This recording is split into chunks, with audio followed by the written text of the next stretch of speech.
দিতে হবে। মূলত আজানের সময় এরকম নিষেধ বলতে কোনো নির্দিষ্ট কাজের কথা কোথাও বলা হয় নাই।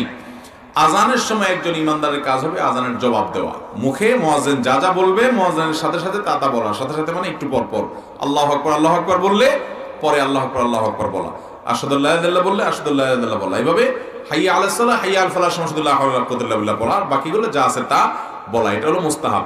যদি আজানের সময় কথা বলতে গেলে জবাব দিতে অসুবিধা হয় তাহলে কথা না বলে জবাব দেওয়াটা উত্তম, বাস এটুকু। এছাড়া আজানের সময় যে আপনার এটা করা যাবে না ওইটা করা যাবে না এমন কোনো কথা নাই।